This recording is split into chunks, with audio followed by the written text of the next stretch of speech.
Hello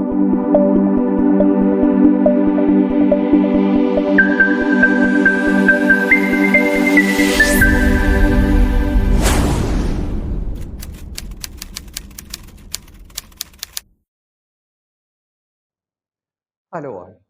Through this video, we are going to discussing about the concepts and introduction of goods and service tax. We know there are two types of tax systems are in India. One is direct taxation and the other one is indirect taxation. So both the direct taxation and indirect taxation help to the growth and development of economy, and the tax is the only source of revenue to the various developmental activities of our government. So the tax, it's an inevitable part of the growth of every country or every nation. So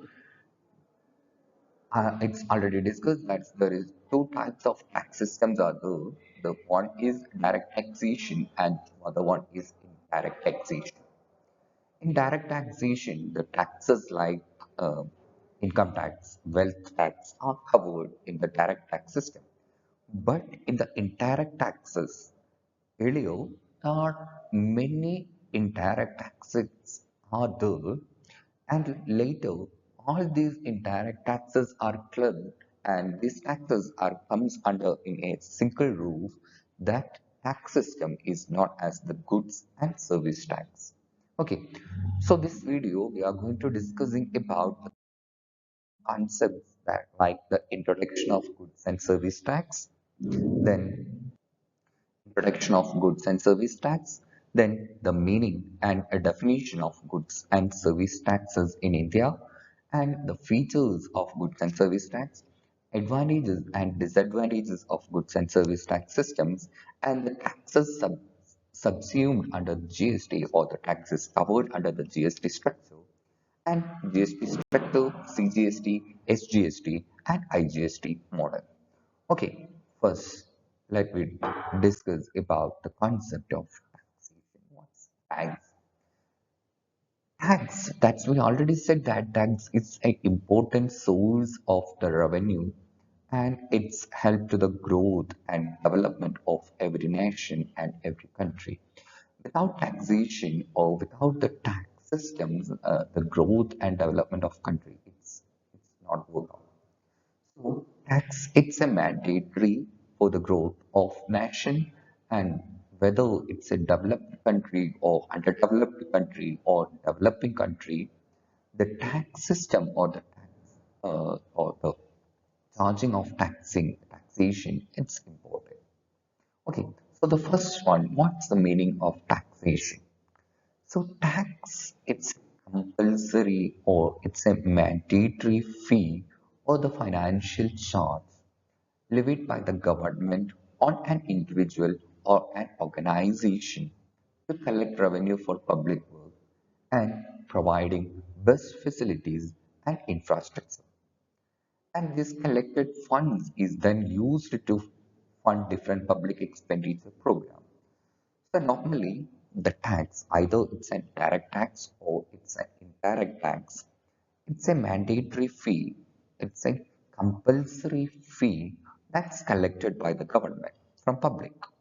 So normally the government, they will collect the taxes or they will collect this charge or this amount or this sum of money from public, and either it's collected from the public or in the form of individuals or either from an organization. It will be collected from an organization or an individual. And this is a collection of revenue, and this is the only source of income to the government.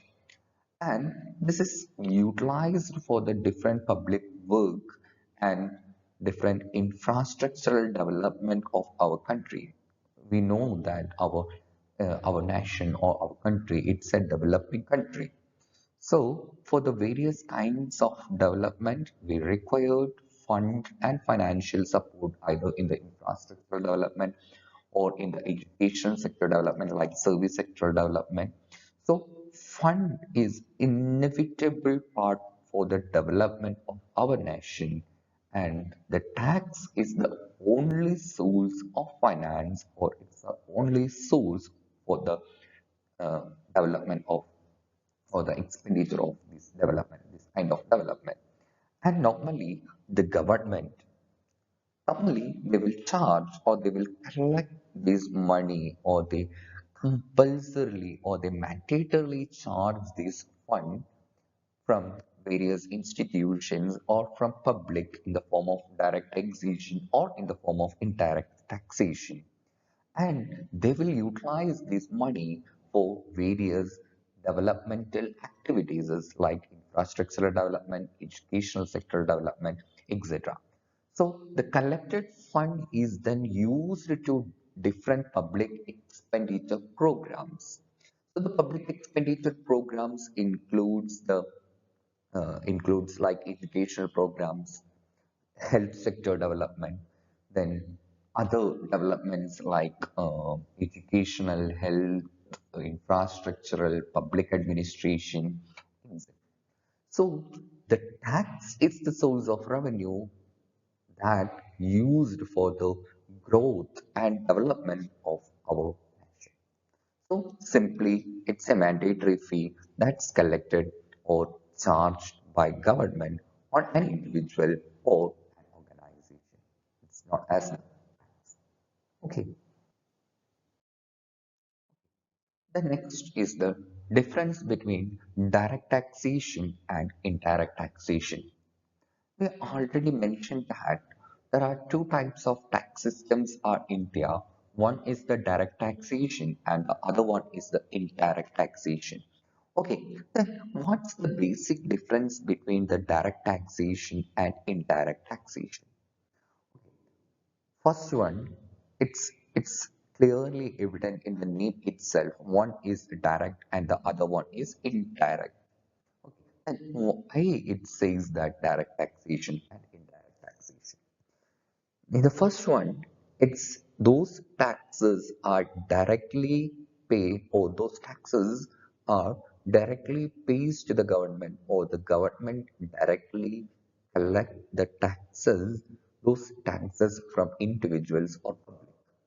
Such kind of taxes is known as the direct taxes. For example, income tax. Normally, the individuals who earns income more than a specified limit or more than the slab rate, they have to pay taxes to the government, right? So normally we calculate our tax payment or the tax system, or we calculate our tax liability, and we pays the tax to the government, or they will deduct the tax from our salary in the form of tax deducted at source. So normally, there are taxes directly pays to the government. Those taxes are directly pays to the government is known as the direct taxation. So on the other hand, the indirect taxes are consumption-based taxes, and they are applied to goods and services are sold or bought. Suppose I'm purchasing some goods from a shop nearby to my home. At the time of purchasing the goods or some items or the soap or anything, they will issue a bill, and the bill it's mentioned the rate of the product and this GST rate, that's the tax rate. So, either the product it's already included the tax, the price of the product is already included the tax element initially, it was like that. So we are paying the tax amount to our dealer or the seller, and the seller pays to the tax to the government. So the second one, goods and service taxation or indirect taxation, it's purely the consumption-based taxation. It's not a direct taxation. Either we use or we avail some kind of service, or we suppose we brought some goods, then only we have to pay the tax. Such kind of taxation is known as the indirect taxation. So First one, the direct taxation, that are the taxes that we directly pays to the government, and the indirect taxation, it's purely the consumption-based tax, and it's applied to the goods and services that we sold or brought. Yeah. So the second one, a direct tax cannot be charged to any legal entity or another other individual. Suppose I am liable to pay tax of rupees 1 lakh or 1,50,000. I can't transfer my tax liability to some other person. Suppose one of my friend, he or she paying tax rupees 10,000. His tax liability is rupees 10,000. Okay, then I'm deciding to transfer my tax liability to her or him. It's not possible. So, in the case of direct taxation, we can't transfer any legal entity or other individuals the tax. We are liable to pay the tax directly to the government. So, we can't transfer any legal entity or any individual. Direct transfer, we can't transfer direct tax, we can't transfer to any individual or to any legal entity. That's the second one. But in the case of indirect taxation, normally the government collect the tax from the seller or the manufacturer of the goods and services. In the case, if the manufacturer is the only the seller, itself the seller, then the government collect indirect taxes from the seller of goods and services. They directly collect the indirect taxes from goods and the seller. So the consumer or the customer pays the taxes to the seller or the dealer, and the dealer pays the indirect taxes to the government. So that's the second one. The government collect indirect taxes from the seller of goods and services. Okay, so it comes under the Central Board of Direct Tax, the CBDT, Central Board of Direct Taxation. It's the apex authority of paying taxes. So the Central Board of Direct Taxation, Central Board of Direct Tax, CBDT, is the only one who is liable to collect or control the whole tax system or tax structure in India.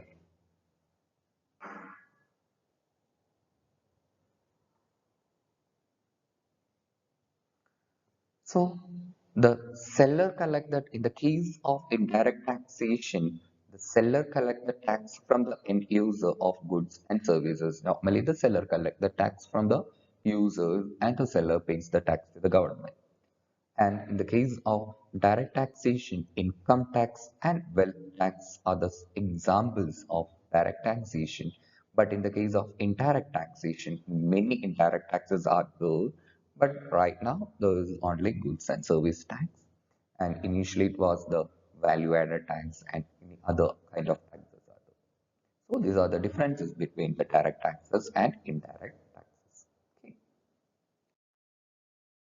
Okay, the next one. What are the advantages and disadvantages of indirect tax system in India? So normally we know the tax is the source of revenue to the government, and that uh, using this revenue they build or the different infrastructural activities, or they invest in infrastructural development and other activities.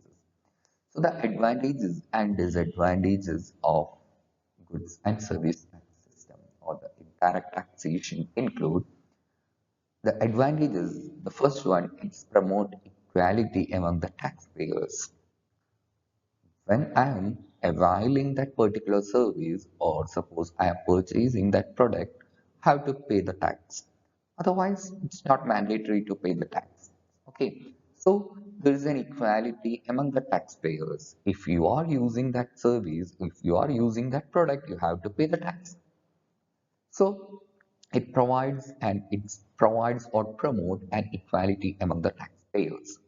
And it's at the same time the collection of indirect taxation, the cost of collecting indirect tax is comparatively low because the customers pays tax to the dealer or the seller, and the government collect these taxes from the seller or dealer. So there are only three parties are there in the indirect tax system. Okay. So the collection cost is comparatively low in the case of indirect taxation, and it's collected at source. That's the source means the amount or the price of the product. So it reduces the corruption, and it's directly collected from the sellers. So it helped to reduce the corruption in the economy, and it's an important source of revenue. And using this revenue, the government invests in various developmental activities of the nation. So these are the advantages of indirect taxation. Okay, the next is what are the disadvantages? Obviously, if there is advantages, there are some disadvantages are there. So the disadvantages of indirect taxation include there is a scope of tax evasion. We know there are two types of tax malpractices. We can't say that it's a malpractice, but tax adjustments is other. The one is tax evasion and the other one is tax avoidance. Tax evasion, it's an illegal activity and we can hide our the tax liability. Okay, so tax evasion are there. In the case of indirect taxation, there is a scope of tax evasion is there. Okay, and in the case of indirect taxation, poor people are exempted from the payment of direct taxation. In India, masses are poor. We know in India, it's a developing country, and majority of the people or the individuals are comes under the category of poor because the agriculture is the only livelihood that we earn. So majority of the people in our economy are poor, and poor peoples are exempted from the payment of taxes because in the tax system, in the case of direct taxation, the slab rates are low.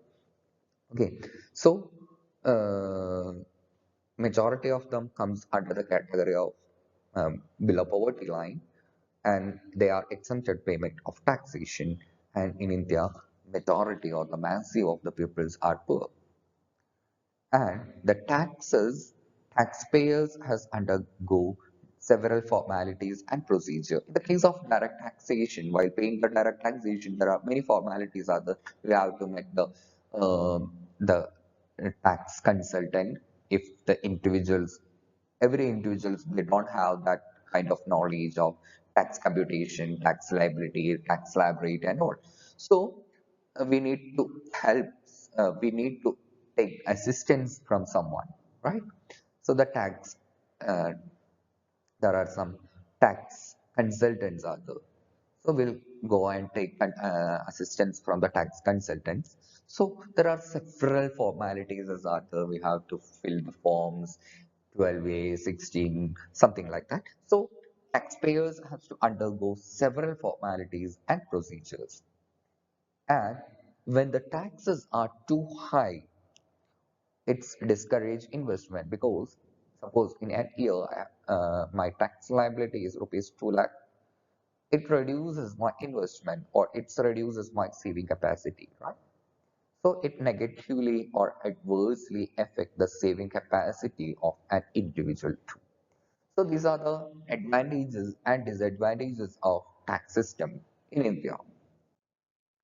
Okay, then let's discuss about the goods and service tax. So we know the goods and service tax introduced in the India in the year 2017.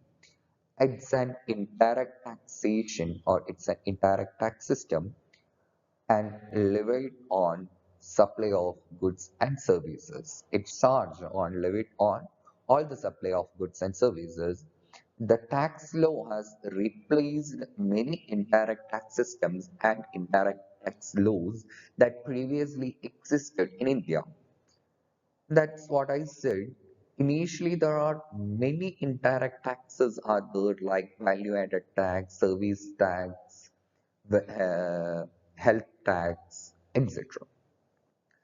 So later, all these indirect taxes are clubbed, all these indirect taxes are replaced and it's changed into or comes into a single roof that's called goods and service taxes. So, according to the Goods and Service Tax Act, that's the Goods and Service Tax GST law was introduced in the year 2015 and it's started in the year 2017. So, according to the GST Act, the GST means Goods and Service Tax means a tax on supply of goods and services or both. It's a tax on goods and services or for both. Except taxes on the supply of alcoholic liquor for human consumption and petroleum products. Only these two items, these two types of goods are not comes under the GST category because it charged different rate of taxation for alcoholic alcohols that's used for human consumption and for the petroleum products. So those items, those goods or those items comes under the category or the supply of goods and services or both comes under the GST purview. So according to Goods and Service Tax Act, GST means a tax on supply of goods and services or both. That's called goods and service tax. Okay, so according to the Article 366(12)(a) of the Constitutional Amendment Act 2016 defined GST as a tax on the supply of goods and services or both except the taxes on the supply of alcoholic liquor for human consumption. So in the above definition, it clearly says that GST is a single indirect taxes that applicable throughout in India. GST is the single indirect taxes that applicable throughout in India. It's applied throughout in India for the supply of goods and services. And of course, it's a destination-based tax system that's levied at a single point at the time of consumption. That's the goods and service tax. It's charged on a single point that's called at the time of consumption of goods and services by the ultimate consumer. The tax it's charged at the time of consumption and it's paid at the time to the ultimate consumer. The final consumer will thus bear only the GST charged by the last dealer in the supply chain. In the supply chain, there are many participants are there, but the final consumer will pay or bear the GST charge and the last dealer in the supply chain will collect the tax from the final consumer. So this is about the goods and service tax system. So goods and service tax, it's a single indirect tax throughout the India applicable to the supply of goods and services. It's include all the supply of goods and services except the alcoholic liquor for human consumption and petroleum products.